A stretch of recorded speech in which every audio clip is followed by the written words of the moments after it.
Pitter patter. Let's get at her. It is another episode of the Mainly Broncos podcast, and the Denver Broncos are streaking once again. They're streaking once again, and the Broncos are have another big game. I should say like these next 4 games, but the next 3 of the 4 games, if you will, are going to be tough games as far as separating the men from the boys, if you will.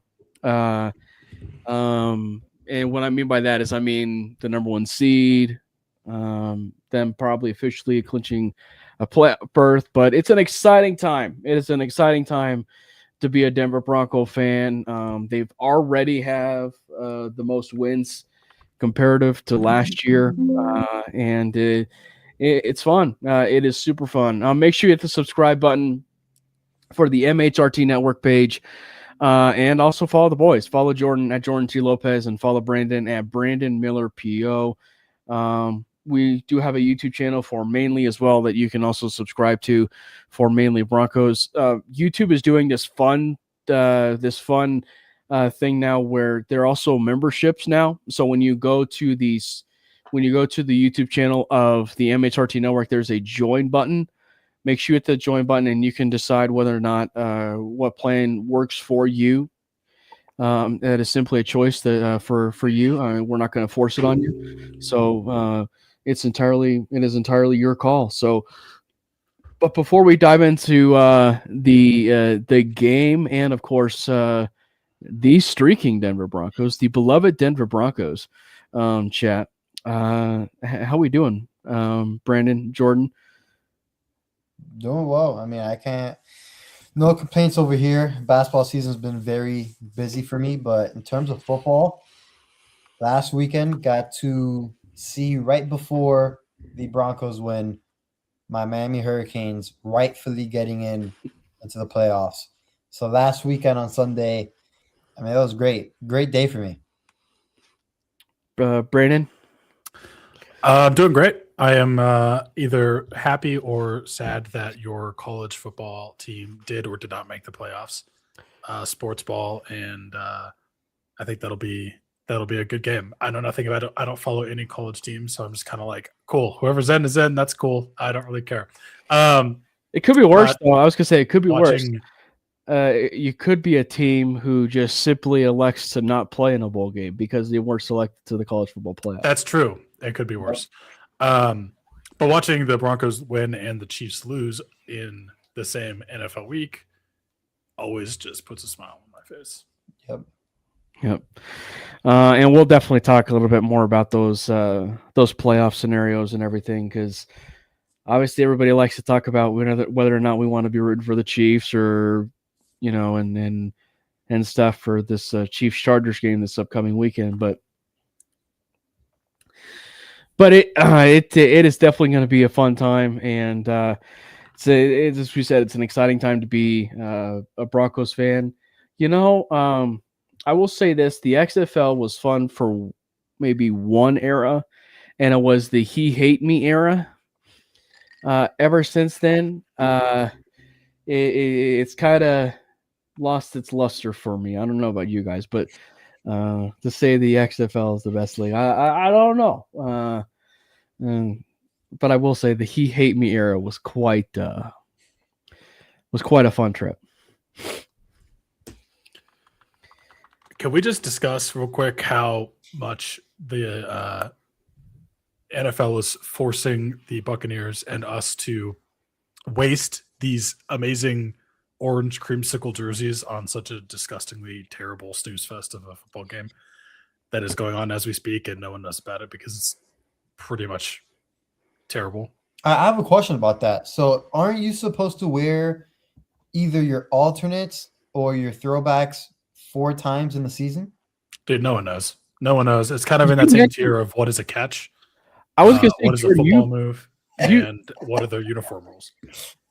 I was going to say tonight on Unsolved Mysteries. I was going to say, Jordan, you brought up something over the weekend where Seattle was wearing like it feels like they're wearing their throwbacks every single time. It feels like the Bucks and the more than ever the Seahawks have been wearing their throwbacks every week. I mean, they are fire, and I also know, as they should. how much I love the Seahawks uniforms in every possible way. Do you guys have a favorite? I mean, take the Broncos one out of it. Like, do you guys have a favorite when it comes to those throwback uniforms? Dude, so many of them are just straight gas. Like, obviously the Broncos, but the Buccaneers are incredible. The Eagles green is incredible. What do they call it? Kelly green. And then the Seahawks are kind of my top three. But they all cooked. You really can't go wrong with any of them, I don't think. I'm not gonna lie. Besides the Broncos, may be a homer just because I live here, but the Dolphins are pretty nice. Yeah, because what the Dolphins is just basically right, like they have this the stripe right on the Yeah, they shirt. have the stripes and stuff. I like the Oilers. I mean, those always are nice. I was gonna say, when was the last time they wore the orange? The Dolphins. It's not I a don't know, throwback but per se, but I was a big orange guy for the Dolphins. The Dolphins, I mean, I love the helmets. They're throwback helmets. The uniforms themselves, I don't know. I mean, they're not bad. They're not bad, but I'm just kind of like, But the helmets are sick, though. I love the helmets. Yeah, it's funny because like I'm a big like nostalgia person, right? Like, and I don't mind the Green Bay Packers uniforms, but the uniforms that they're wearing this Sunday for the Broncos game, it's actually one of my favorite uniforms for the entire Packers and frankly maybe the entire league. Like, I love the white helmet with the, with the just bright like the white uniforms, like, and frankly it goes to show you like probably how clean our all white uniforms really are. Like when we've done it, but yeah, because like the Falcons and Bucks are going on right now, and they're wearing the creamsicle uniforms, right? Like, and those things are so freaking nice. So I again, I don't think you can go wrong with any of them, right? Like, I really don't think you can go wrong with any of them. I will say, I think the one that I think probably deserves more publicity when we talk about the throwbacks would be the Jaguars. Jags are nice. I like that old school logo of the Yeah, Jaguars. like the ones with the like that they did in the '90s with the Jaguars like logo on the shoulder pad and everything. Like, yeah. Which I don't know where they stand, but that would be incredible if they wore their throwbacks when they're here. That would be great. The Jags are kind of another one that I don't know. I'm like, I love one part of it, and that's the Jaguar on the shoulder pads. That part is sick. But I don't know. I guess I'm picky. How do you guys feel about the Packers throwbacks? See, for me, like their throwbacks would be like something from the like the 1800s, because like what they wear okay, now. that's fair. It's not really. I guess it's not a throwback, but it's like the Like fake leather helmet. Yeah, because I was gonna say what they wear now is might as well just call it a throwback that they've made permanent, right? Because that's the thing too. Like, even in college football, right? Like Penn State basically wears the uniforms that they've worn for forever. Nebraska, they kind of went back to it, if you will, but they're wearing the uniforms that they have notoriously worn, and accustomed to wearing. Miami, frankly, should be going back to its roots of what they did in 2001, frankly, but but no, I mean, overall, it's not terrible though. I agree. Yeah. All right, gents, let's dive into this. Let's dive into this Broncos game. It is, it's an exciting time. The Broncos are streaking. I will say it's well past the Rookie of the Year. The longest winning streak is 2 on the season. So, the way I would probably describe this game is, if you were a box score watcher,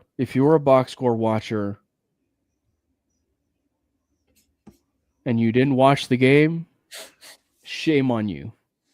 shame on you.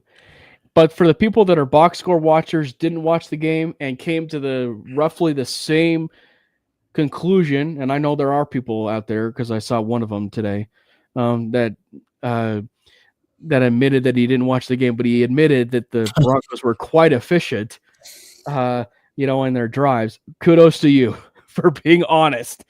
And the fact that the Broncos had a very efficient offense on Sunday. So, let me just. I don't even think it's worth talking about those people. The obvious box score watchers that said that this game was close. Okay, cool. I don't care. Let's Brandon, talk about the actual game. I mean, Brandon, what do you mean? We were just a punt return touchdown. Yeah, dude. It was not. It was just like barely a one score game that we definitely were close to losing to the Raiders that are absolute garbage right now. If we didn't have that we almost lost to the 2-10 Raiders. If we didn't have that punt return touchdown, we would have lost the game. That's what they're telling me. Yeah. But in all seriousness, for those of us who have eyes and actually enjoy watching football and then talking about it, that was probably one of the most efficient games that I've ever seen. Definitely in recent memory from the Broncos, and definitely for just Bo Nix and his career in general. Like, yeah, the stats aren't flashy. Like, he didn't throw for a touchdown. He only had that one rushing touchdown, but just like in every possible way, we just owned and dominated this game. We had like 2 different touchdown drives that lasted over 8 minutes, which is ridiculous. Like, that was just that's control. That's how you control a football game. If you look up control in the dictionary, you'll see the final score of the Broncos Raiders from last week. Jordan? I agree with Brandon. I mean, if you actually watched the game, you would have seen that the Broncos were in the driver's seat the whole entire time. And if people were to listen and read the quotes that Bo Nix said after the game about how the Raiders defense was taking everything away deep, so he just took what they were giving, and that sums up the whole game. Efficient, just taking what they were giving you. Run game was good. It was just, again, those 9-minute drives, not only is it impressive in terms of just controlling the game, but we've seen this offense like shoot themselves in the foot every single time. So to sustain that long of a drive 2 times, you can't shoot yourselves in the foot. You have to be perfect each and every play, like for 9 straight minutes. And the Broncos did that. And that was the more impressive part that I thought about it. That was the Broncos didn't shoot themselves in the foot, and it was just a million cuts that they're just giving to the Raiders, and it was perfect. I will say I will say, probably looking at it maybe in a biased view, but when people are describing this game and they're saying it was a glorified practice for the different Broncos, the way I'm looking at it is that was just the Broncos just completely decimating the entire Raiders the entire game. Like, that's how I would be interpreting that. And I think that, like, for the Broncos, like, Brandon, Jordan, when you're talking about like the drives, the 8.5 or more drives, like, when was the last time the Broncos even had drives like that? Like, what I thought was so funny was, like, the Broncos the week before allowed an 18 or 19 play drive to the Washington Commanders, and then they just literally do the exact same thing to the Raiders in an 18 play drive that literally took up 40 minutes of a game. Like, it was just insane domination and efficiency, for this Bronco game. And why don't we just kind of just kick it off? Because I think we kind of just figured out that, like, the game balls is like the large conversation of when we kind of hand things out, because like that's the best way to kind of break down the games when we start talking about it.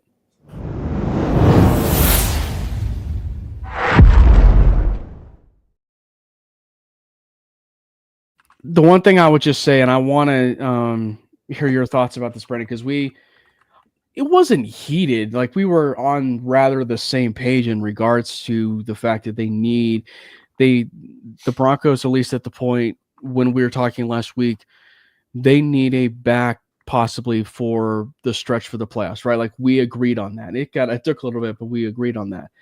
The game that RJ Harvey had, as much as like our first game ball, and going to kind of Bo Nix, if it's not him, it's RJ Harvey. So I want to hear your thoughts, Brandon, on just RJ Harvey and the game that he had, because it was such an incredible performance from RJ Harvey. Yeah, it wasn't the most flashy, kind of efficient game. He had like that one long yard run towards I think it was in the second quarter. Other than that, he's just been basically just like kind of being the bruiser back that you all kind of expected him to be with his build coming into the NFL, where he wasn't. I think he averaged like 4 yards or something a carry, which is not terrible, but he seems to be a guy who kind of thrives on volume. He's kind of in that. I mean, like I'm not saying he's Derrick Henry, not even remotely close, but he's sort of in that Derrick Henry shell of like he's one of those players that he just wears you down, and he needs a lot of touches to kind of get into a rhythm, and like he doesn't get any quicker, but he doesn't get any slower, and he just like continues to basically just try to run you over. And that's kind of the game we saw from RJ Harvey. Was able to get into the end zone, really made a really big impact in the receiving game though. I think that was a big takeaway for me specifically. And like we knew that RJ Harvey was a good receiving back, and we had seen it happen before, but this is the first game in recent memory I feel like they've really tried to put more focus on passing the ball to him specifically. So that's something that I'm interested to see moving forward if that continues. And then we talked about it too, and I talked about this even last week. We also saw more runs from under center as well, which, as I had mentioned, statistically, and just kind of looking back at the film as well, that's usually where RJ Harvey is just averaging, I think, an extra yard per carry on runs from under center, and is able to just be more efficient with that. So that was interesting to see them also kind of switch more to that kind of look. But I do think that was the most targets that RJ Harvey received in the passing game. Let me just double check that. Yeah, all season. So hopefully that signals that that's going to be a bigger part of his game moving forward. But unfortunately, I was 1 week late on the RJ Harvey having a 100-yard game hot take prediction because he didn't do it last week. But he did. Well, depends on how you're going to look at it. If you wanted to say 100 all-purpose yards, you would have been accurate. I just said 100 yards total. Doesn't matter how I get them. But yeah, it was 100 all-purpose. What about you, Jordan? And just kind of like because obviously you had a basketball game last week, but to talk briefly about just what RJ Harvey did on Sunday. Yeah, RJ Harvey is he's coming into his own right now, and it's actually beautiful to see. You can notice though that the offense does miss J.K. Dobbins a lot, but I think RJ Harvey is getting up to speed on what his role is going to be now, being the primary back, and just getting more familiar with the offense. But I thought what Brandon said was perfect. The under the center stuff, I mean, I've been screaming about it since last season. It was refreshing to see that. I know it wasn't the most under center plays we've seen from them, but in terms of how many possessions we got and like the percentage, it was a good usage of it. But yeah, RJ Harvey, he's already shown us what he can do, catching the ball out of the backfield and all that. I was impressed with his running style and his running game against the Raiders. I understand it's the Raiders, but even the last time we played them, we struggled running the ball. So it was nice to see that improvement. And RJ Harvey, he adds another dynamic layer into this offense where I don't want to say we become a little bit more unpredictable, but Sean Payton can get more creative with the ways he can use RJ Harvey. I mean, when Sean Payton was describing the Joker, it's never just one person. It's it can be multiple. And so I think the fact that I mean, Evan Ingram didn't exactly have, the game, but sometimes one Joker's not really having a good night. You might have another guy, you know, end up being that type of player. And RJ Harvey would tend to fill that mold, if you will. And that even goes to when he was drafted, if you will. And that was, I think, the most important part of this takeaway for me, uh, just as far as RJ Hart in. I mean, I think we're scratching the surface of where he is and his potential. But what I thought this game was really good to look through is his draft profile. One of the biggest things and his biggest pluses coming into the NFL was his yards after contact, or his ability to take hits but still stay up on his feet and fight for extra yards. That was a huge thing in this Raiders game, right? I mean, frankly, there's the Mims punt return, but you could argue that the hit that he sustains in the first drive of the game, where the Raiders, true to form of being a 2-11 team, tries to tackle Harvey.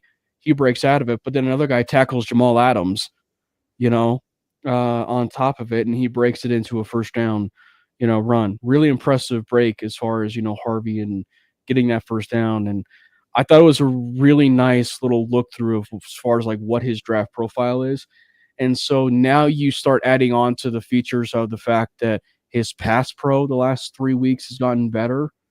The moment that J.K. Dobbins is not there, and his pass protection has been, frankly, exponentially better, I think is obviously the biggest development of all of that. And man, is he smooth. Man, he is so smooth out of the backfield. And maybe it's too soon to have this conversation, but obviously this has been a big Emeka Egbuka podcast, when it was happening, but he's really tapered off, right? Like he's really tapered off and really cooled down. And Travion Henderson, he had that big high, but he's really kind of really not performed. So I say this that, like, depending on what happens, and with no J.K. Dobbins, and the fact that Harvey leads all rookies with 9 touchdowns, I wonder if, depending on what happens with these next couple games here, if you see, say, like that kind of game mixed in with a couple touchdowns in games, you might see a little bit of a RJ Harvey Offensive Rookie of the Year kind of campaign start to kind of get started a little bit. One thing I will say, just to defend our boy Emeka, I would put more of his recent downfall on Baker Mayfield than anything, because Baker has booked for like 2 months. He's really kind of as well. No, I mean, I think RJ Harvey, look, when we drafted him, I was pretty shocked that was going to be our pick there, for as high as we took him and given who else was available. I'm still not sold on him being like the running back of the future, because I think if you put a running back, you put an all-star, like top 3 Jonathan Taylor level running back in this offense, that'll feed families in. Chef's kiss. That's what we need so badly. But I think it's encouraging. It's encouraging to see what we see from RJ Harvey. That was also the most snaps from under center that the Broncos have run this season so far. So that'll be interesting, again, to continue to watch. And the other thing just that I wanted to mention there before we move off that topic is Bo also looked pretty good playing from under center as well. So I know that was kind of the other question, was like, what's that going to do to Bo's game? So that'll be interesting. But no, I was encouraged by that game from RJ. We had I was gonna say, we had a Christmas party on Wednesday. I had a Christmas party in Jordan at a basketball game on Wednesday, so we are going live on a Thursday.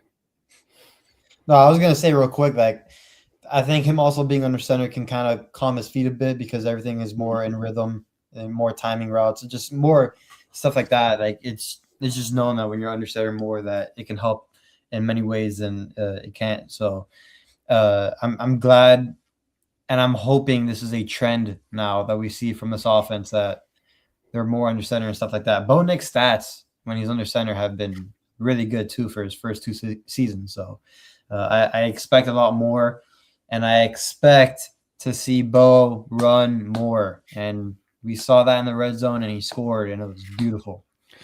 It actually, I thought it was a QB power. It's just a flat QB draw. Like it was just a flat QB draw, and That was great. and obviously the quarterback dominates the conversation. So like when we were talking about at the beginning of the show, the box score watchers and everything, a lot of that is attributed to the narrative on Bo. Because if you watch this game and you watch the game that the Broncos had against the Raiders, it was such a calm, efficient game from Knicks. And frankly, that this is why we're saying this, that the last 3 weeks from him has been absolutely stellar, right? Like it has been absolutely stellar. And we captioned it, I believe it was on the 5280 podcast, about Bo Nix as an MVP, question mark, if you will. You need your players who are MVP, right? Like MVP type of players to rise to the occasion and play in their biggest moments. And the last 3 weeks, when it came to the biggest game that they had in the last 10 years, to the game against the Commanders, to the game against the Raiders, which, it was the Raiders, but given the magnitude of specific game, which was they win that game, they have the clear foothold of the number 1 seed if it ended up being a tie. It's a pretty big game. It was a pretty big game. And when you kind of look at it through that lens, and he absolutely performed. No touchdowns, no interceptions, but he has been calm. He has been efficient, and he just looks different. And I think it's just his confidence has just reached a whole new level right now that we hadn't seen, frankly, since maybe the last end of last year, maybe to a certain degree.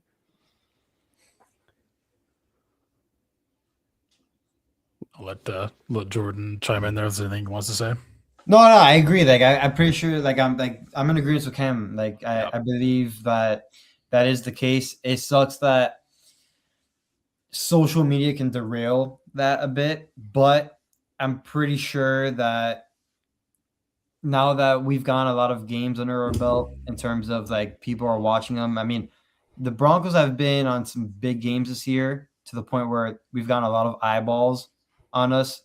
That some of that narrative has been destroyed, right? I think we can all agree about that. But also a big part of it is social media, that people are just never going to admit it because of their egos and stuff. So, yeah. I think, it's a small sample size, but based on what we've seen so far from his career, Bo seems to kind of be, at least early on, one of those better in the second half of the year kind of guys. So ever since that mini bye week, he's been lighting it up. And I do think that you've seen him be more willing to take shots as well. Confident shots. I would say that he definitely looks a lot more confident. Especially compared to the beginning of the year where he just looked like he was playing scared. And it kind of looked that way at the beginning of the year last year too. So I don't know what the deal is, but if he's able to, hopefully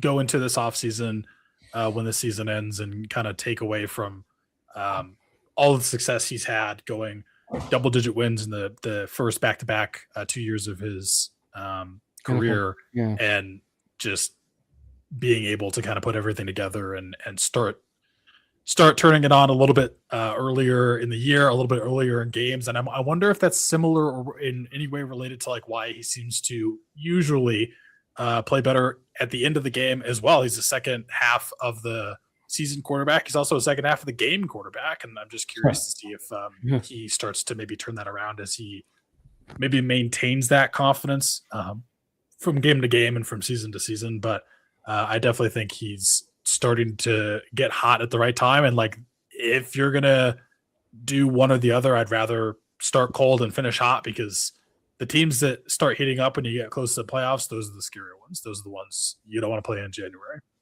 Yep. Yeah, it's excuse me. It's definitely one where you are definitely seeing plays and throws from Bo that you didn't see last year in terms of the confidence. I mean, look, we know that Mahomes is significantly ratcheted up the no-look pass, even though it's been done from guys like Aaron Rodgers and Matt Stafford before him. But when a quarterback is doing that, right, he's doing the no-look pass, and he's doing it with regularity, and he's successful with it, that's, I think, when you're starting to kind of see a little bit of a more confidence, and he's kind of feeling himself out a little bit when it comes to that. So I think that's just one simple instance where you're like, okay, this is a completely different Knicks than we have been seeing, even 3 weeks ago, 4 weeks ago. And, he was still rising to the occasion and playing at some really high level when it came to the fourth quarter, like really high level. And now it's all starting to kind of come to a head in terms of all 4 quarters. And it's frankly such a beautiful sight to see right now because the Broncos need it. If they're not going to really have a consistent running game, they clearly have seen that they can be able to win some games through the air and relied heavily with his arm if need be. Maybe not necessarily the most ideal scenario, right? Because you want to make sure you're running the ball, coming playoff time. But it's a good recipe to have to where you just, at the end of the day, you don't want to be one-dimensional. So I want to ask you, Jordan, because I mentioned this on Mario's show. And it's not that I'm dogging on Franklin or hating on him in any way. But we are still entering a little bit of a dilemma with him, where you can definitely see the potential. You can see the potential in him. But one of my biggest critiques for him, like my largest critique with him right now, it really seems like he's not really using his hands all that much. He's body catching everything. And maybe you could argue that he probably should have body catched, if you will, that fourth down play. He did catch it, but as evidenced by the replay and everything, he was short of the sticks and stuff. But if maybe he used his hands there, you don't have a fourth down, play that was not converted versus it was a play that actually got converted. It's frustrating right now. But like on the flip side of this, it's like there's that NFL Films clip that's circulating where it's obvious that the one person or two people that are in his corner, or two large people, if you will, is the staff and obviously Bo. So obviously you've been a supporter of Troy, but I want to know where you're at right now, because it's a little bit of a dilemma right now with Troy. Yeah, I wrote about it actually today on Predominantly Orange, on his struggles and how to get him back to his early season form. Right now, it looks like his confidence is dipping a bit. I think in the last 5 games, he's had 6 drops. I think it was the first 7 games of the season to begin. He only had 2. So it was a big difference. And I think it's been getting to him. It's more mental than anything with Troy right now. I would rather Troy go through his struggles now and then him catch heat towards the end of the season going into the playoffs. Right now, I think it's just a confidence issue, a mental issue. And I think it's something that Sean realizes, and I think it's something where we have to get him going early in games. And I know everybody has hated the screen passes, but again, Troy excels in that area. So whether it's the screen passes or just in the quick passing game, getting him easy catches, easy routes, and gaining that confidence, boosting that confidence throughout the game. Because at the end of the day, whether people hate him or not, we're going to need him in this playoff run. So again, he's still one of our more dynamic players with the ball in his hands. And as soon as we get that confidence up, I think we'll see the early part of Troy that we saw early in the season. I won't say I'm overly worried. Again, I'd rather him struggle or get through his struggles now than it being the playoffs. I think all in all, it will get resolved. I have the utmost faith in Payton when it comes to that player relationship and understanding how to, navigate that confidence waters with his players and whatnot. And again, at the end of the day, he has Bo, and Bo is going to try to get him right. And I think when it's all said and done, when we're going into the playoffs, Troy will be on his way up.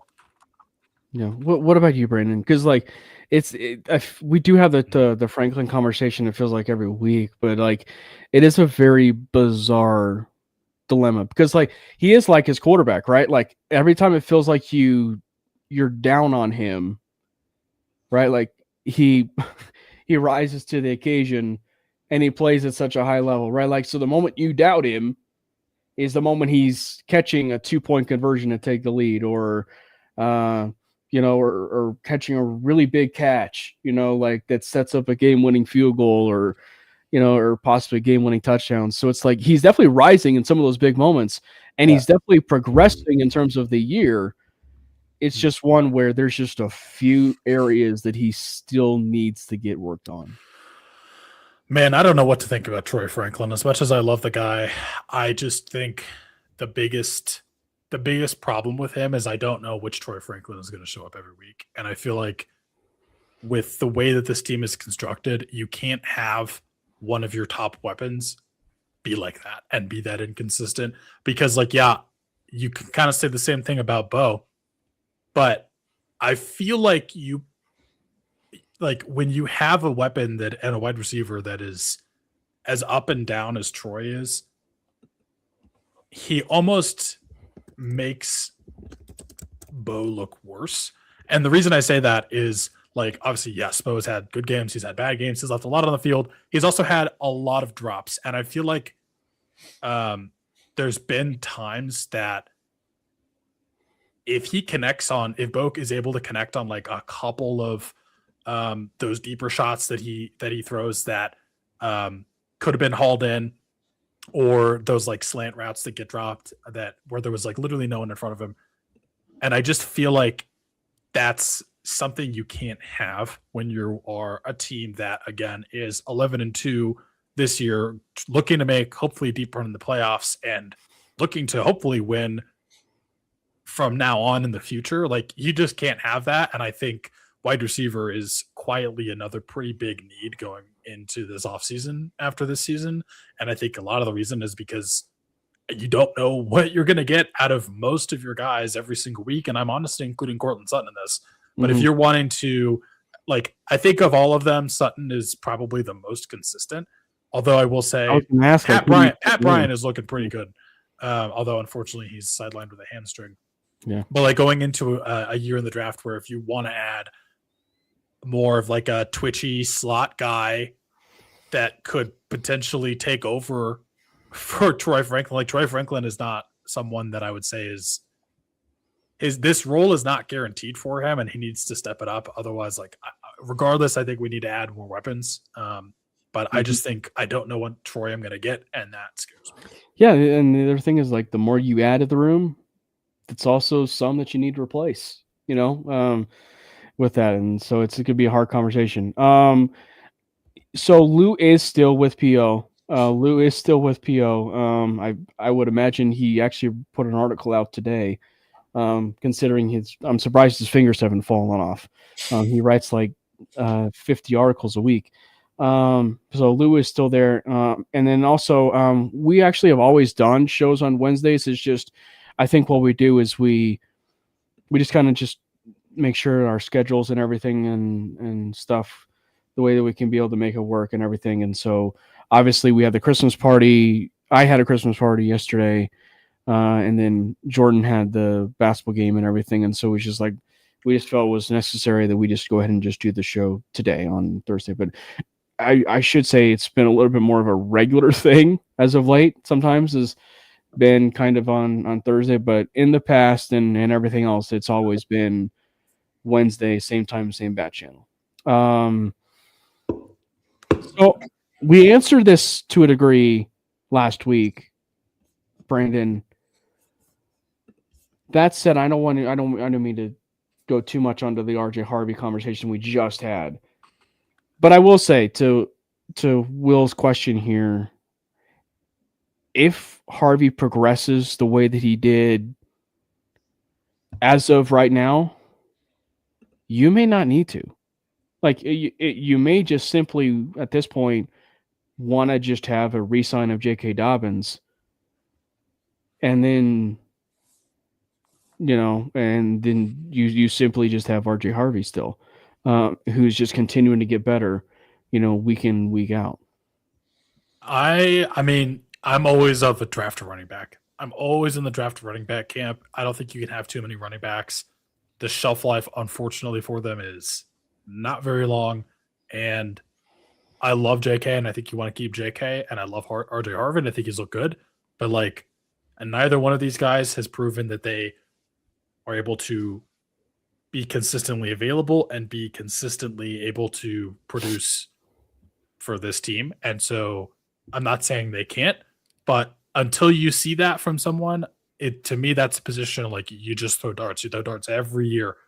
There's always super talented running backs, and you can hit on one and just transform your offense in so many ways. And I don't even know if all of this is on them and all of this is on RJ Harvey. And the reason I say that, yes, I do think, again, I stick by what I said with always draft a running back.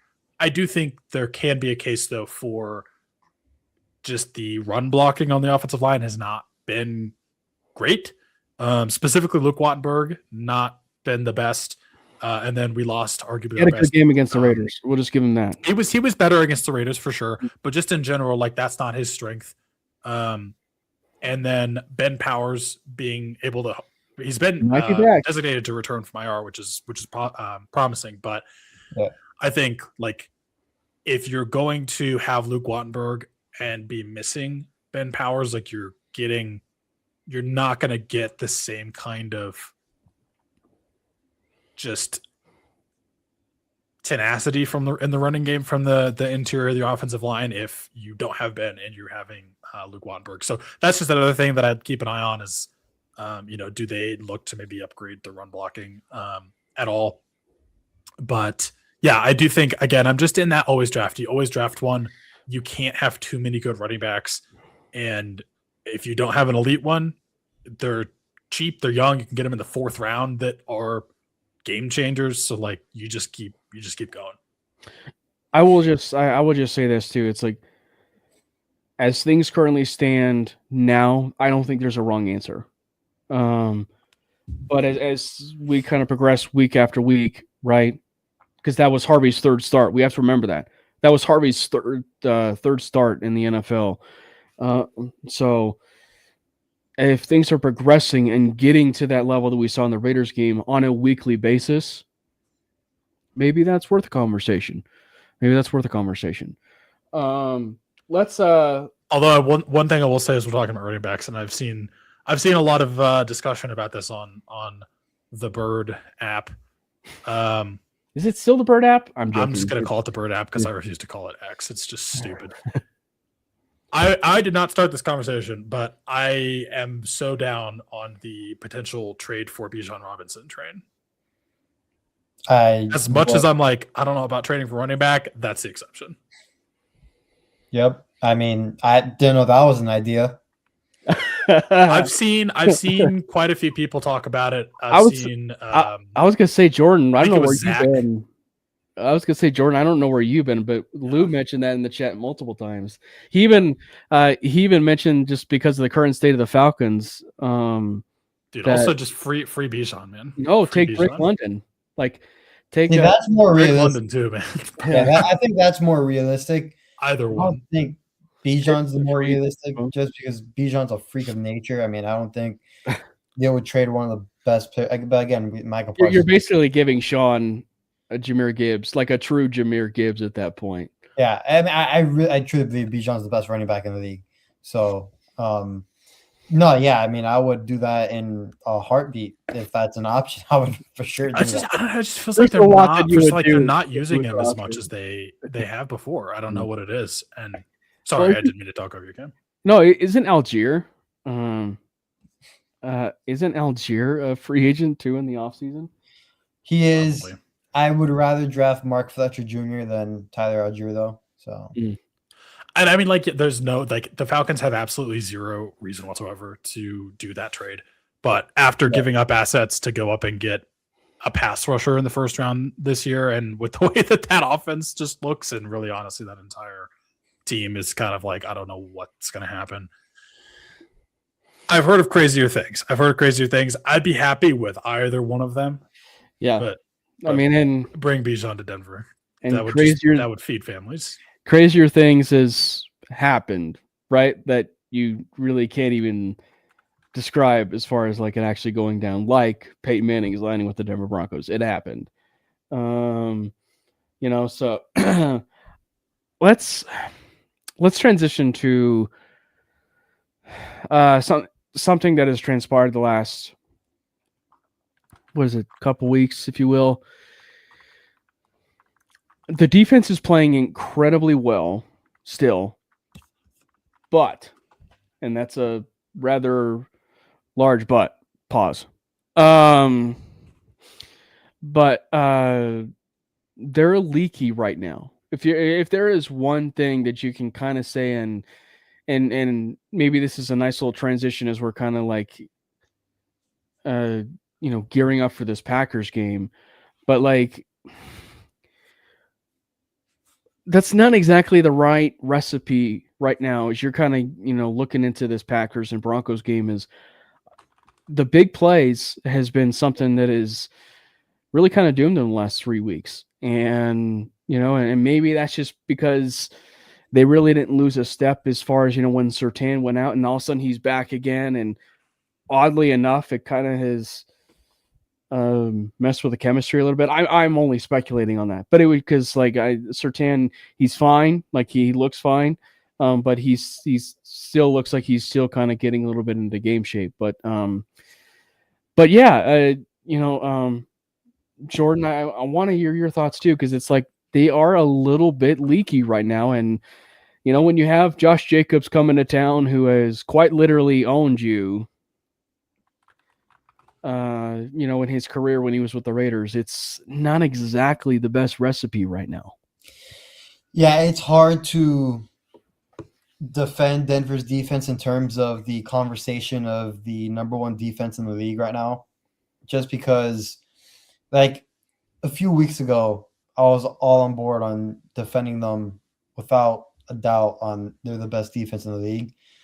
These last few showings, like how you said, Cam, I think it's perfectly described. They've just been leaky. I don't know what it is. I feel like we're getting less pressure than we used to. I don't know if it's a fatigue factor with our pass rushers, even though we rotate quite a bit. I don't know what is up, but something just feels off with the defense right now. And transitioning into this Packers game, ironically enough, I feel like this is the game for the defense where they kind of get back into their groove of things. So I know the Packers wide receiver room is sort of deep, but they're almost kind of like ours to a degree. Like there's not really one, like maybe on the higher end.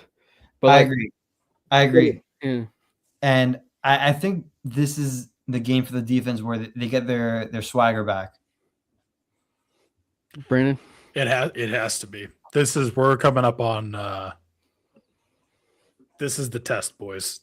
This upcoming stretch of schedule is going to be like this.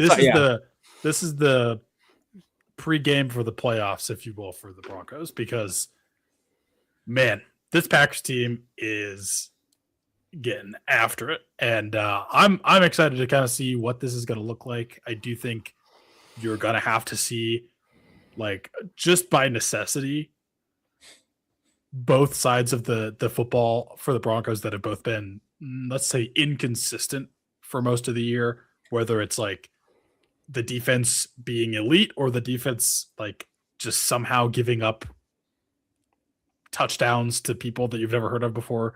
Who was it? Was it Bo Jackson's? Yeah. Was his only catch was a touchdown so far this season. His first career catch. Oh, we're talking about Raiders, yeah. Yeah. I don't even remember his name, to be honest. Oh, Shedrick, right? Shedrick Jackson. Yeah. Anyway, didn't even know there was any relation there, to be honest with you. Yeah, that's just, I don't know. This is going to be the game. I think with the rest of the season, you can kind of get away with it because, like, beginning of the year, you have those two fluke field goals that kind of flip the game. And then for the rest of the year, like, yeah, you play the Chiefs, but that was just, I don't know. The Chiefs are just weird this year. And like, you're able to get away with it. Same thing kind of with the Texans, and, you know, CJ Stroud goes out in that game. So that kind of flips the script a little bit. But my point of this is I feel like we've gotten away with being able to find ways to win without having both sides of the ball having to be on, which is great. But I think getting into the playoffs, you're going to have to start to be more consistent there. And I think this is a game where you're going to need that, and you're going to have to start heating up in that way leading into the last stretch of the season. And I'm excited to see what happens, because I do think this defense has the ability to slow down the Packers offense. And I think the Packers defense, for as good as they also are, I'm excited to see what Bo is able to do here. So this is going to be a fun game, but it's going to be a challenging one. And the last thing I'll say before you go, Cam, is that the thing that worries me is I remember how the timeline gets when the Broncos lose. Just, we haven't lost in a while. It's the Broncos are due for a loss. They just are. I don't think we're gonna finish the year 15-2. There's no way. This team is due for a loss, and I feel like this is the game. It just, I don't know. It feels too good to be true right now of the season, which, again, I think this team is really good. But to just continue Broncos own the Packers. The thing with Seegers. They do. Broncos own the Packers. It's not quite the Dallas Cowboys type of level, but like it's similar, but somewhat similar. They're 13-1. I don't know. I don't know. It's me, and what I was getting ready to ask is a completely separate conversation, if you will, because I wanted to ask, because I was listening to 92.5, and they didn't spend a whole lot on this, but it was just something where Tyler Columbus and Scott Hastings were having this brief, like 2-minute conversation about it, where to what you said, Jordan, and I maybe this is just worth a conversation if you'll just make it quick. To your point, they've not lost in a while. So, and I'm not trying to say like I want to lose or I want to lose, right? Like I'm not actually saying that. Like I want to lose a game.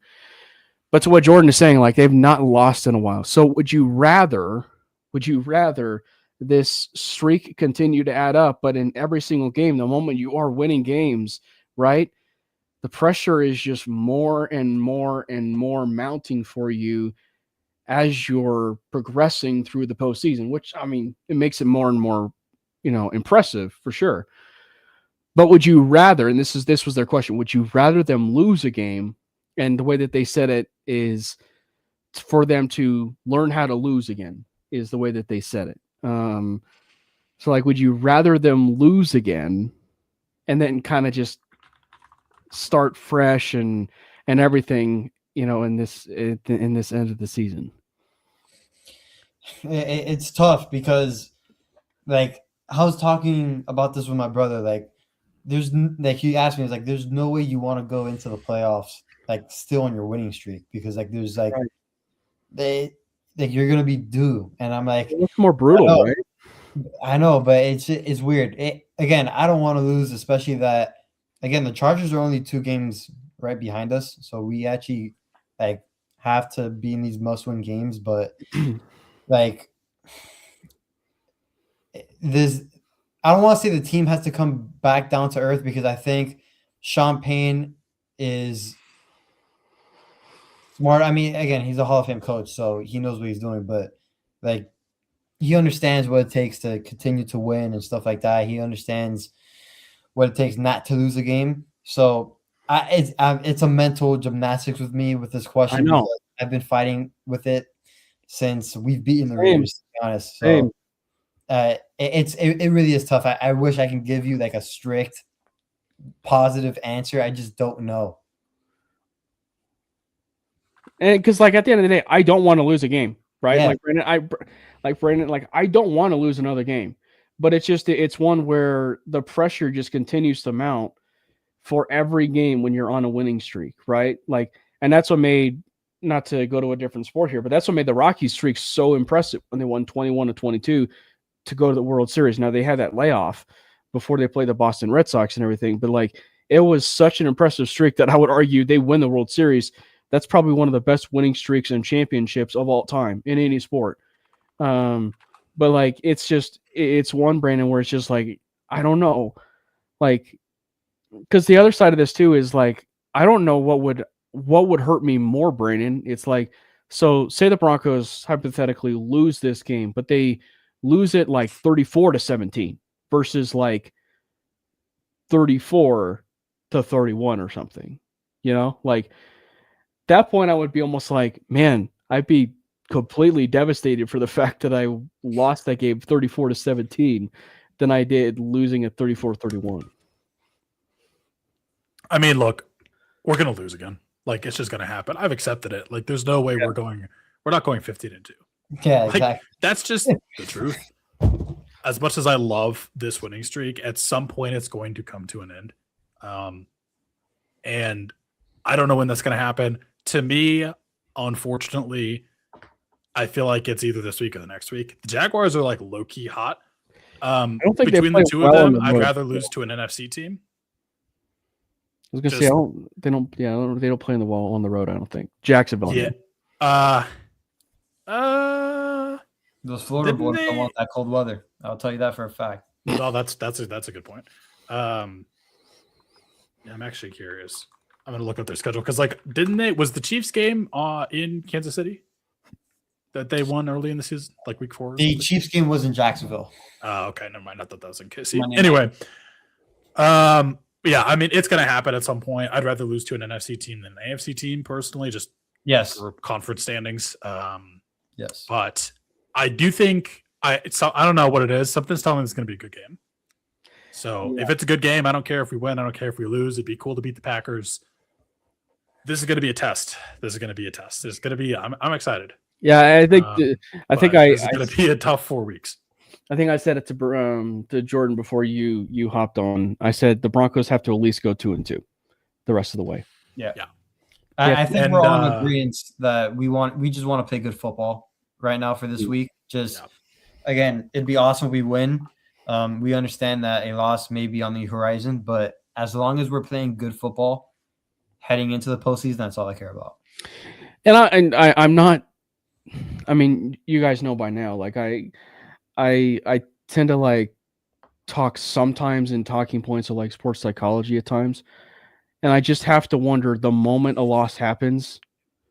That's the other side of it too. Is like I don't want it to be so demoralizing that it's a completely different team. You know what I mean? Like a completely different team the moment that streak is over with. I'm not saying that is gonna happen, but I just know that those things do cross players' mind and everything. Sometimes it can be a little bit demoralizing.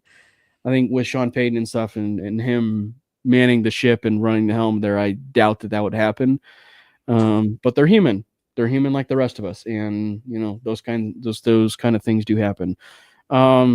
Looking at that matchup and just the matchup specifically between the Green Bay Packers, it is a very interesting one because, you know, like we said, the wide receiver room is a bit of a higher end version of ours. They just have a bit of an injury riddled Christian Watson, who's basically their Cortland Sutton.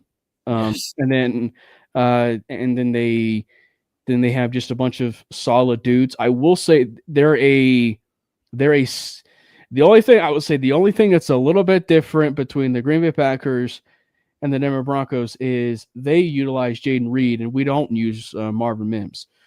That's about the only thing that would be a little bit slightly different. But Reed is definitely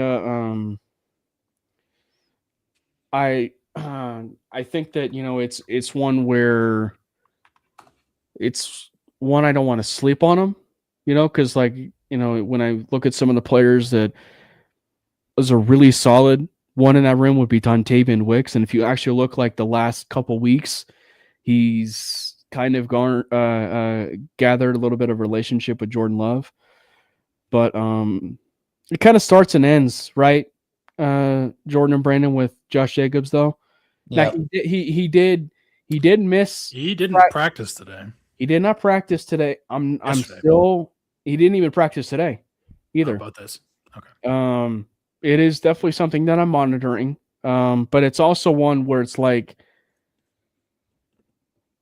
I'm expecting him to play, but if he misses tomorrow, yeah, that's where I'm a bit kind of hesitant whether or not he's playing on Sunday if he misses tomorrow. Yeah, I think usually the Friday injury report tells you a lot about their game status. Listen, Josh Jacobs, this is an AFC versus NFC game. You can take the week off. No need to play this game. But he has a tendency to be the Broncos killer. So Okay. I hope he can just take the week off, rest. Let me just throw this out there though.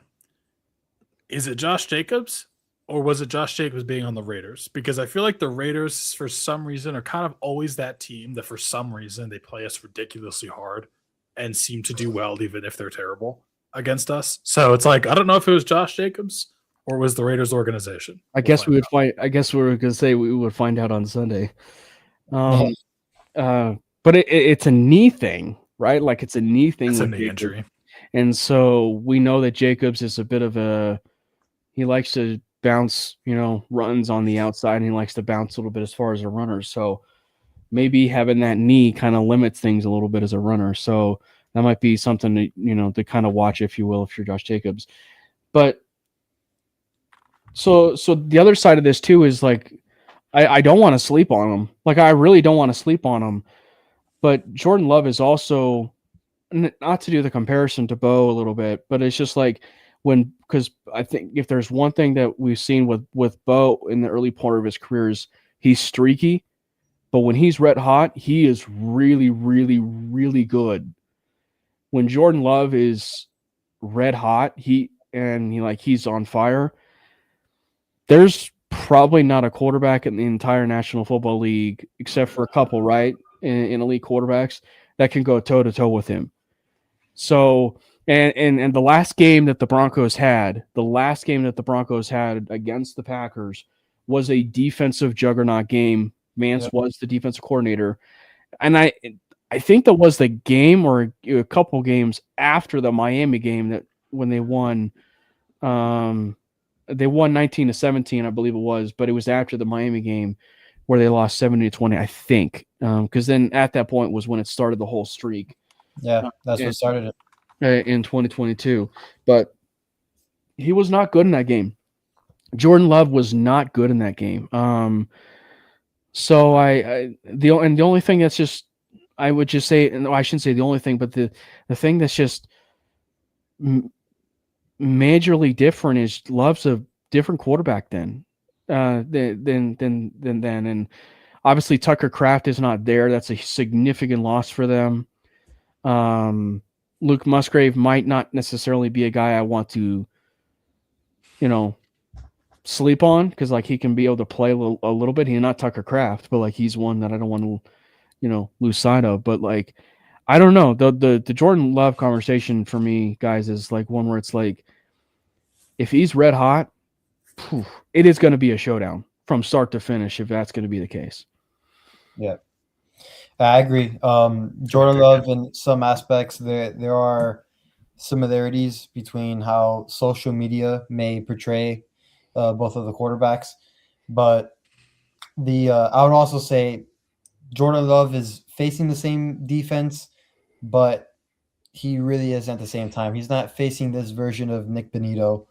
He isn't facing this version of Jonathan Cooper. Like, these guys have developed into some monsters, especially Benito. So it will be a different monster heading into Denver for Jordan Love. I still think he is a good quarterback, but then also now he has to deal with Hufanga, who has been continuously an All-Pro this year, and then a healthy Dre Greenlaw. So it is going to be a a way different test for Jordan Love this time around in Denver. Go ahead, Brandon. I think it's going to be interesting. I don't really know, man. I don't know what to think. I think Jordan Love is a great quarterback for sure. The one thing that I want to do some more digging on this because I don't have the specific numbers in front of me, but it does seem like when you're able to get pressure on him and take him down, he's not obviously every quarterback for the most part, unless you're an alien or Tom Brady, struggles with under pressure at least a little bit. Yeah, Jordan Love seems to be that guy that I mean, you look at their 2 losses that were kind of, I wouldn't necessarily say surprising, although you look back at it, kind of. They lost to Cleveland, and he was sacked 5 times, and they lost to the Eagles, which the only reason that's surprising is the Eagles are just terrible. I don't even know what to think about the Eagles, man.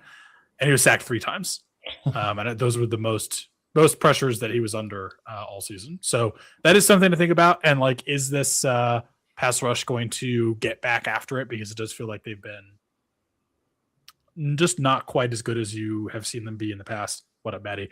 But it's going to be a fun game. I mean, Jordan Love is an amazing quarterback. Once again, for some reason, the Packers are just blessed and they never have to go through any sort of quarterback insecurity whatsoever because they just pick off a new Hall of Famer off the tree that grows in their backyard. I'm not salty, I swear, but it's going to be a fun game. What's up, Maddie? Hey, what's going on, guys? What's up, bro? So Hey, Jordan. What's up, fellow playoff member? What's up, fellow playoff member? Kudos to Maddie on showing up and not being like a team of Notre Dame and completely opting out. Yeah. I mean, just imagine, baby. Head to head still matters. Obviously, we'll be wrapping up here in about 20 to 30 minutes, Maddie. But your thoughts about? I never go longer than that anyway. So, well, and if it happens, ask your doctor. But so regarding the Raiders game. Well, I should preface it this way. Were you a box score watcher? I mean, they didn't win by double digits, so nothing else matters, right? It doesn't matter how they got there. It was just another 1-score win for us. No big deal. No, but your takeaway of the game that many box score watchers are calling another 1-score game. Yeah, it's just ridiculous. That was finally the game that we've been waiting for the Broncos to have. They must have watched some tape on the Oklahoma City Thunder on how to just dominate a game, because that's exactly what happened. Long sustained drives, establishing the run, doing what you got to do. Incredible game. And really, I love the fact that it turned out the way it did, because it just proved the people that don't actually watch the games, the ones that are just funneling through the box score, like you said. And it's all right, now I can completely discredit or discard everything that you say moving forward. Yeah.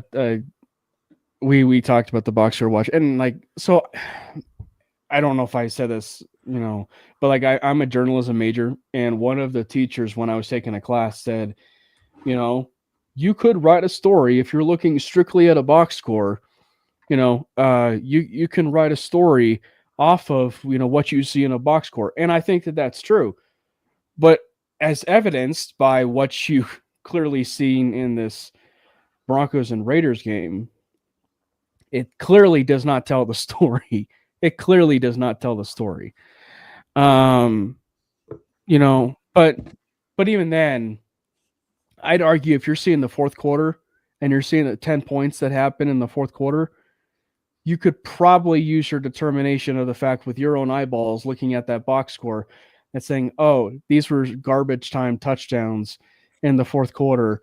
And so just it definitely kind of puts the whole perspective of, yeah, you can write an article about it, about, how it was another 1-score game, but in reality, it was not another 1-score game with how dominant it was. But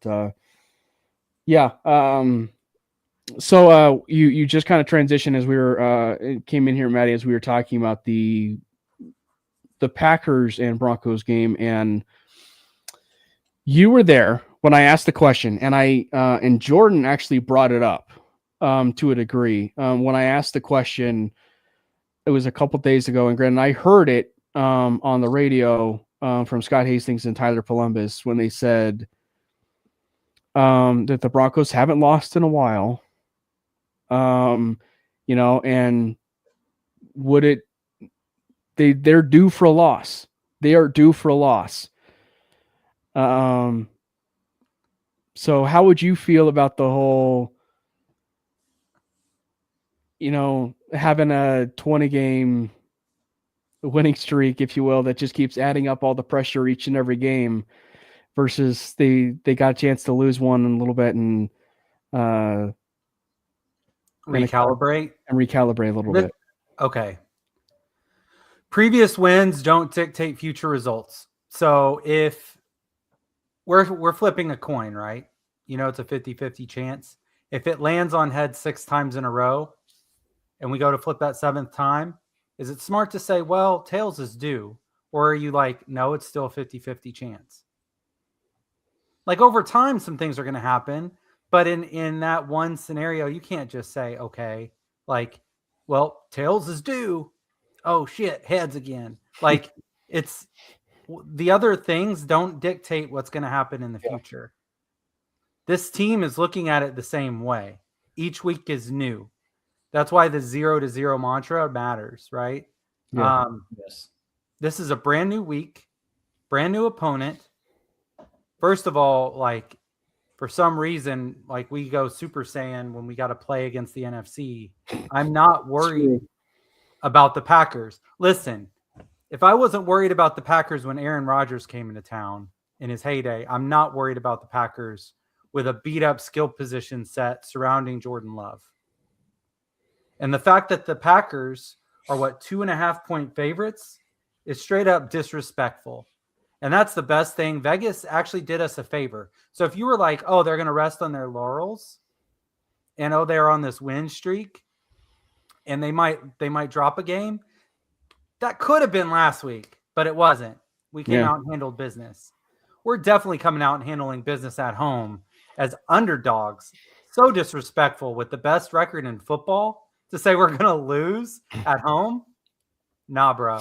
So like the weird due thing, the only thing that's due is for the Packers to get an ass whooping. That's what's due. So as we kind of are previewing, is there, we said that the Josh Jacobs thing, it's hard to ignore that. He had the career against, when he was with the Raiders. Brandon made the point, that he said was it maybe just a kind of like a Raiders thing, if you will, where was that just simply the Raiders just having our number? But like, is it one for you, like where Josh Jacobs does kind of worry you a little bit, or are you looking at maybe someone else, or the obvious one, which is Jordan Love and everything? But like, when you look at this, as a Sooners fan, having to go up against Josh Jacobs in the bowl game against Alabama, that was certainly never a good time. But Josh Jacobs, I mean, he's good, but one thing I'm not worried about is a running back taking over running the football. I do worry a little bit out of the backfield, like receiving, getting isolated on a linebacker, things like that. Still running backs and tight ends. That's always a little tricky for me. Their receivers are a bit over. Some of them can be redundant. They do work together. It's a nice core. But there's not like that one guy that just like freaks you out. So like schematically you can lock in a little bit more. Josh Jacobs isn't what concerns me. If we protect the football, we're golden. All right. Score time, gents. I think it's going to be a close one. It's like a 23-20 or something. Jordan? Man, I know we just had this whole talk about we're being due, and I was just battling it in my head. but I think this game presents a lot of bulletin board material for the Broncos. Broncos defense have been playing that great, so they're kind of feeling that pressure of, hey, we need to step up and actually play good and get out of this funk that we're in. So they have that as motivation. They have them being underdogs at home as their biggest motivation. So I see this game going the Broncos' way at home. I think the home crowd is going to play a big dividends as well. I got the Broncos winning on a game-winning field goal, 26-23. It would be fitting for this to be like, granted, they've had game-winning kicks before this year, but it would be very fitting that in like the biggest game that they've had, frankly, like biggest game that they've had since that Chiefs game, or frankly even since the one that didn't go their way in the Chargers and the Colts, for it to come down to a game-winning field goal. Gosh. I wonder if this is one where it's a Jordan Love and Bo Nix type of game, It's slightly kind of scary a little bit. And I said I will say if there's anything that's going to be going the Broncos' way these next 4 games, is that 3 of the 4 games are at home, and that is actually a big deal. Like that is a big deal. And so the fact that they have these games against the Packers, the Jaguars, and then the Chargers, maybe depending on what happens, the fact it's at home, I think, is a big deal. And I would tend to agree with Maddie. I think that if there's one thing we've known about the Broncos, at least the last handful of years, when it comes to the spread, and when they feel disrespected about the spread, they have a tendency to perform. May or may not result in a win or loss, but they come out firing for all 60 quarters. So I do think we're going to see a bit of a game, and I will say the Broncos do pull it out. I will say the Broncos, and I will say this: if the Broncos come away with this game, the road to 15-2 becomes a little bit clearer. If they're able to win that game, and I'll say 34-31. I will just say the Broncos have outscored NFC opponents 125-99 this season. Jeez. That's not bad. It's closer than I thought, to be honest with you. I guess I'm primarily thinking about the Cowboys. Honestly, when I first said 23-20, I wasn't even sure who was going to win, but I'll stick with us. 23-20 and we win, but it's a close one. Yeah. By the way, when the Broncos are underdogs this season in terms of the spread, we are 3-0-1 against the spread, 1 underdogs this season. We tied? The against Chargers the game. The Chargers game was +3, and we lost by exactly 3. So there you go. There you go. I'll just wait. The opposing coach will always decide with 3 seconds left in a 24-7 game to kick a field goal just to cover. Yeah, I mean, Pete Carroll for sure had some type of money on the game. Did you hear his reaction? Well, or his explanation to said a reporter asked him about it afterwards. It was literally the most vague, not answer that you could imagine. I can only imagine. It's so stupid, dude. You could It's just so come out dumb. and say Brandon Jones was playing cheap, so I was getting three extra points. You could have People just said don't we know. wanted our kicker to practice, anything. Yeah. I don't know. It's weird. The one of the funniest things was the broadcast team trying to talk up the scenario that they're going to have enough time for an onside kick, and Yeah. and every and so it's just How often do you see a walk-off field goal to lose by 7? That should be a against the spread agami. With and the kick, as time expires. Good. And stupid. and people have made the point, right? If there's any game, frankly, that would at least look like it's point shaving or have anything to do with, the spread. It's literally that game. Like, it is literally that game where, the spread was 7.5, and they kicked the field goal to make sure it's 7. The baddest of beats. The most ironic part of it is the game took place in Vegas. All right. It's perfect. Yeah.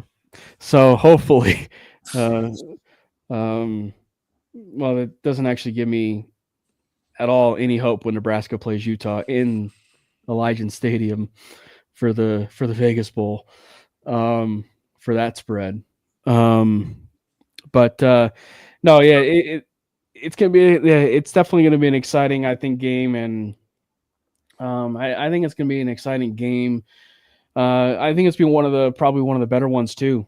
And the Broncos have had a lot of really good games. Like, the Broncos have had a lot of really good games this year, and I think it's just going to be one of those really good ones too. One of the ones, Maddie, obviously that you missed is game balls. Game balls. So I did it again at the top of the show, but I will play the video again for you so that you can be able to give some of your game balls as we round out the show.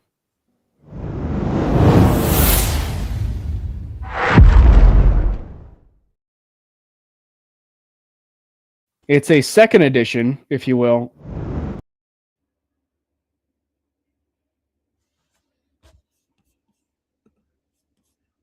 Give us some of your game balls from that game in the Raiders. For me, it was Coach Payton gets a game ball because he didn't get bored taking a profit. A mile high profit. And we sustain drives, which is good to see. That's going to be critical in playing complementary football, especially as we get into January.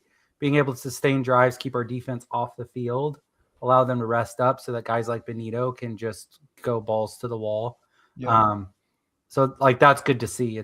We hadn't really seen the offense dominate in that type of a fashion. People are like, oh, they only scored 24 points. It's like, yeah, but they beat their own record for longest drive of the season twice in this game. So that was great. Obviously, the stats aren't going to jump off the page at you, but I got to give the whole offensive line a game ball just because they were constantly getting into the second level. We didn't have a ton of explosive plays, but we had a shit ton of positive plays. And that's what really matters, is being able to consistently stay ahead of the chains. So I'm not going to give a whole lot of kudos to the defense because RIP Geno Smith, but it was really good to see us dominate in a way that wasn't sexy, but it was an actual dominating performance from the offense. Yeah, we said it when they're explaining it, when some people even that are prognosticators and everything like that, and they're explaining it that it was a glorified practice. That's a good thing. That's a good thing when people are describing it that way, because it means that it is an absolute beatdown. And I didn't take the low-hanging fruit with Mims because I'm sure somebody else took it earlier. We actually did not. No, we didn't. That's a obvious. You're my boy, Blue. I'm sorry. I assumed. We were waiting, and for people that might be in the comments, this was not scripted. Wink, wink. For Maddie to be showing up an hour into the pod, and then for him to be gifted the game ball of Marvin Mims, which, by the way, maybe Marvin actually plays this weekend. No Pat Bryant, so maybe instead of 20% snaps, he bumps up to 21% snaps. Yep, that's for sure going to be the case. Oh my gosh! This is what frustrates me. I just gave kudos to the offense, but now I'm pissed again. Sorry, Maddie. We are like riding in a Mazda Miata on ice instead of using our four-wheel drive, do everything utility vehicle on offense. Why are we making it more difficult than it absolutely has to be? We have a lot to move. We got a lot of cargo. We're going somewhere. Instead, we're in a Miata out in the Arctic with top down, and we can't fit anything in there, and we get no traction, and we wonder why we spin out all the time. Just feed your most dynamic player on offense. Put 19 everywhere. I just don't get it. I'm confused. I'm baffled, bamboozled, hoodwinked, whatever you want to call it. It's just ridiculous. But anyway, off the soapbox. But yeah, maybe they're able to play him a little bit more, and you know, I don't know. Peyton is a little bit of a wizard, if you will, and he kind of outsmarts himself. That's what we've always said. So I would not be the least bit surprised if he actually is waiting to showcase Marvin Mims in these types of games against the Jaguars and the Green Bay Packers and everything. So I wouldn't be the least bit surprised. I will say this though, he is a dynamic returner. Like we have not seen. I mean, kudos to Marcus Jones, because Marcus Jones is doing his thing with the New England Patriots. But we really have not seen, maybe Marcus Jones and Mims deserve both of this, but we've not seen that kind of like explosiveness as far as returner, frankly, maybe since Devin Hester, if you will, as far as like on a regular basis. And for the Broncos, if you will, since Trenton Holiday. I mean, Trenton Holiday had his miscomings and dropping the ball on punt returns and everything, but you put a ball, he was just probably 4 years too late, or too early, I should say, 4 years too early when it came to like the NFL and everything, because he has been, because he was explosive as a punt returner. So I don't know, Mims is he really does kind of like turn into the epitome of a running back when it comes to the punt return game. And so even if they didn't use him and come contract year, I'm still extending him because it's clearly shown that he's valuable enough on special teams that he can win games all by himself on special teams. So yeah, I'm hoping that they can be able to use him on offense a little bit. Because I would argue too that like, he has the second best hands on the team, or I should say 2A, 2B when it comes to Pat Bryant and Marvin Mims. But it was just like, as far as like some of the second best hands on the team. Jordan didn't grimace when that was said, so he must be coming around a little bit. No, I agree. I mean, that's one thing Pat Bryant can do, Scotch. Hey, he's a wide what? Receiver? That's kind of important. Yeah. All right, gents. Well, thanks to everybody who opted into the stream. Maddie. Oh, yeah, Maddie. 27-17. I didn't give my prediction. Doll? Jade Barron gets a pick. Oh. Could you imagine? This is the game where we actually get multiple like turnovers, but it's one where it's actually like multiple interceptions, and Hufanga finally gets his interception. He's saving it for the AFC conference. No, I was gonna say, dude, I want the positive regression on the turnovers to all come on the AFC Championship game or the Super Bowl. That would be incredible. You said 3 of our next 4 games are at home, but really Yeah. you meant 5 of our next 6, right? Mm-hmm. That's also true.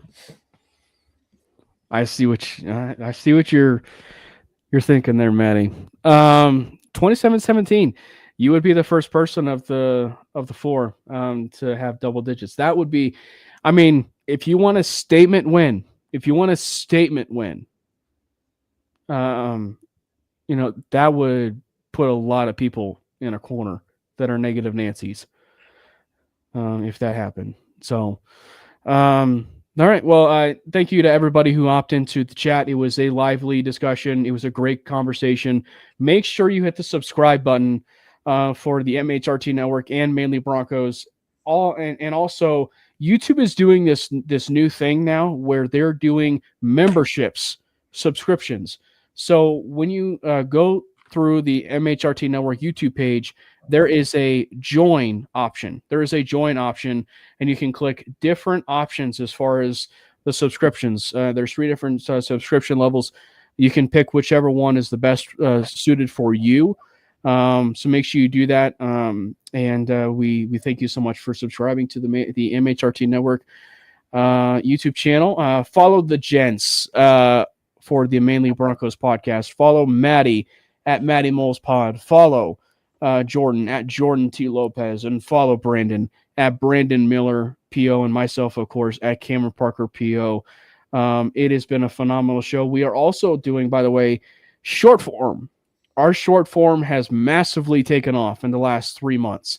Over there on Instagram and over there on TikTok especially. So shout out Josh Sherman who does our short form for Instagram and TikTok. He does a really, really good job over there. So thank you to everybody again who opted into the chat.